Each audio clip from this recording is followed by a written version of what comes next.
भारत को इस दर्द को प्रोसेस करने में थोड़ा वक्त लगेगा, लेकिन इंडियन गवर्नमेंट के पास ये लग्जरी नहीं है। उन्हें तुरंत रिस्पांस देना होगा, क्योंकि ऐसे अटैक्स को बिना जवाब दिए नहीं छोड़ा जा सकता। सवाल ये है, रिस्पांस कैसा हो, क्या हो? क्या रिस्पांस के तौर पर पाकिस्तान के शहरों पर बम गिराना सही होगा, या कुछ डिप्लोमेटिक तरीके से इसको सॉल्व करना वो ज्यादा सही रहेगा, ताकि इकोनॉमी ना इफेक्ट हो और सब कुछ वैसे ही चलता रहे और बदला भी पूरा हो जाए। गवर्नमेंट का काम है सही ऑप्शन चूज करना, जिसमें इमोशंस भी एक इंपॉर्टेंट रोल प्ले करेंगे, लेकिन स्ट्रैटेजी और प्रैक्टिकलिटी भी इक्वली इंपॉर्टेंट है। इंडिया की फॉरेन मिनिस्ट्री ने मीडिया को ब्रीफ किया और पाकिस्तान के खिलाफ 5 बड़े स्टेप्स अनाउंस किए। सबसे पहले इसमें आता है इंडस वाटर ट्रीटी। इसको टेम्परेरी सस्पेंड कर दिया गया है। ये तब तक बंद रहेगी जब तक पाकिस्तान टेररिज्म को स्पॉन्सर करना बंद नहीं करता।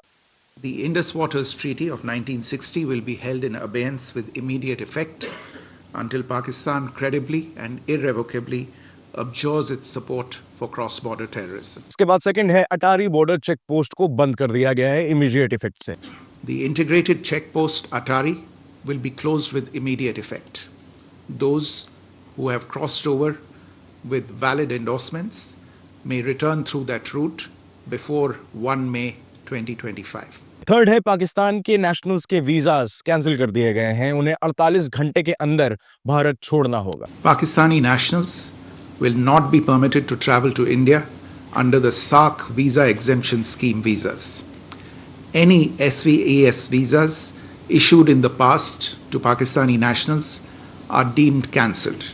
चौथा बड़ा कदम है पाकिस्तान के मिलिट्री एडवाइजर्स जो न्यू दिल्ली के हाई कमीशन में पोस्टेड हैं, उन्हें पर्सोना नॉन ग्रेटा डिक्लेयर कर दिया गया है। 1 हफ्ते में उन्हें भारत छोड़ना होगा। The defense, military, naval and air advisors in the Pakistani High Commission in New Delhi are declared persona non grata.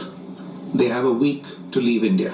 साथ ही इंडियन डिफेंस एडवाइजर्स भी पाकिस्तान से वापस बुलाए जा रहे हैं। India will be withdrawing its own defense, navy and air advisors from the Indian High Commission in Islamabad.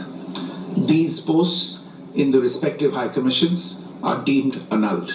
पांचवा step है हाई कमीशंस का साइज 55 से घटाकर 30 कर दिया गया है। यानी एक बहुत बड़ा जो पोर्शन था 55 लोगों के सदस्यों का, उसे कम करके 30 में घटा दिया गया है। The overall strength of the High Commissions will be brought down to 30 from the present 55 through further reductions to be effected by 1st May 2025. तो चलिए, ये तो डिप्लोमेटिक रिस्पांस था, लेकिन मिलिट्री ऑप्शंस क्या हो सकते हैं? मैं 3 प्लान प्रपोज करता हूं, लेकिन जो लोग इसको इजराइल गाजा से कंपेयर कर रहे हैं ना, उनके लिए भी थोड़ी क्लैरिटी दे दूं। तो सबसे पहला है land based operations in PoK, surgical strike जैसा कुछ 2016 में उरी के बदले में इंडिया ने ऐसा कुछ किया था।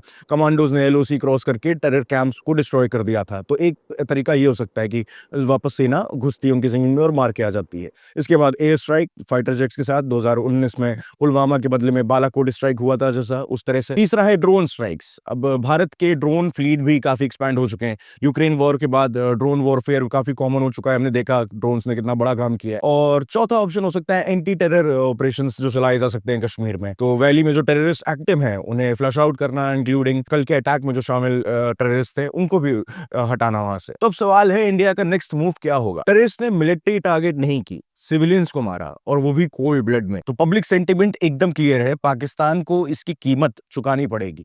2016 और 2019 ने एक प्रेसिडेंट सेट किया था, जब पाकिस्तान ने अटैक किया भारत पे और भारत ने तुरंत जवाब दिया उसका। और अगर भारत इस बार देर करता है या कुछ और ताकतवर पलटवार नहीं करता है, तो उनकी ये डिटरेंस पॉलिसी ये थोड़ी वीक भी साबित हो सकती है। ऑफ कोर्स पाकिस्तान भी अलर्ट मोड में है। रिपोर्ट्स कह रही हैं कि एलओसी पे हाई अलर्ट डिक्लेयर हो चुका है दोनों सेनाओं से। पाकिस्तान ने पहले अपनी एयरफोर्स तैनात कर दी थी। कई लोग इजराइल टाइप रिस्पॉन्स की डिमांड कर रहे हैं। गुस्सा वैलिड है, इमोशंस भी, लेकिन ग्राउंड रियलिटी भी समझना जरूरी है ना। डिफरेंस क्या है? पाकिस्तान के पास न्यूक्लियर वेपन्स हैं, गाजा के पास नहीं थे। इजराइल सिविलियंस को टारगेट करता है, इंडिया ऐसा नहीं करता। 2016 और 2019 में भी इंडिया ने सिर्फ टेरर टारगेट्स पे स्ट्राइक की थी, सिविलियंस को नहीं मारा था। तो अब आप भी बताइए कमेंट्स में, आपके सबसे सही ऑप्शन क्या है? मिलिट्री से पाकिस्तान को उसकी औकात दिखानी चाहिए और डिप्लोमेसी से एंटी टेरर कैंपेन को और स्ट्रांग बनाना चाहिए। दुनिया को एक क्लियर मैसेज मिलना चाहिए कि भारत सिर्फ टॉलरेट नहीं करता, वो मुंह तोड़ जवाब भी देता है। नमस्ते, मिलते हैं अगली वीडियो में। जय हिंद, जय भारत।